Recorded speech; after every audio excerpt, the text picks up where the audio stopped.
Un sondage révèle que 7 médecins sur 10 songent à ne plus exercer dans la région. Certains envisagent une retraite anticipée, de travailler dans une autre province, de quitter la première ligne ou encore de complètement abandonner la profession. C'est énorme. C'est sûr que notre sondage a été fait dans les 2 dernières semaines ou les 2 semaines, si vous voulez, précédant l'adoption de la loi spéciale. Le climat était mauvais, ça a probablement joué sur les réponses.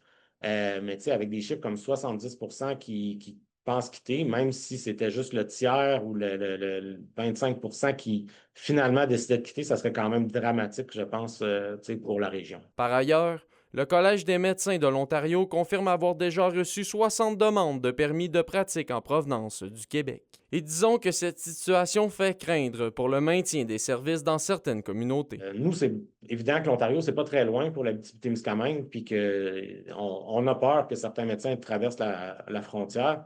Et ça, tu sais, dans nos petits milieux, ça prend pas beaucoup de médecins qui quittent pour déstabiliser complètement les services. Le contexte risque également de décourager certains étudiants à opter pour ce domaine d'études, ce qui entraîne de vives inquiétudes en ce qui touche notamment le remplacement du personnel. Et ça a plus d'impact sur la médecine familiale, je pense. Et les étudiants, quand ils vont graduer, est-ce qu'ils vont. On avait déjà de la difficulté à les amener en médecine familiale, j'ai l'impression que ça risque d'être encore pire.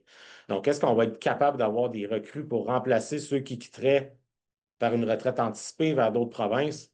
Ça m'inquiète beaucoup actuellement. Du côté du syndicat régional qui représente les infirmières, on craint que l'exode possible des médecins mette une pression de plus sur le réseau. Donc, de voir ces gens-là quitter, c'est sûr que ça crée une inquiétude, d'autant plus que le gouvernement semble dire qu'il va remettre le singe sur l'épaule des IPS, mais on sait qu'on en manque déjà en Abitibi-Témiscamingue. La Fédération des omnipraticiens du Nord-Ouest tiendra une manifestation samedi matin à Rouyn-Noranda dans le but de dénoncer la loi 2.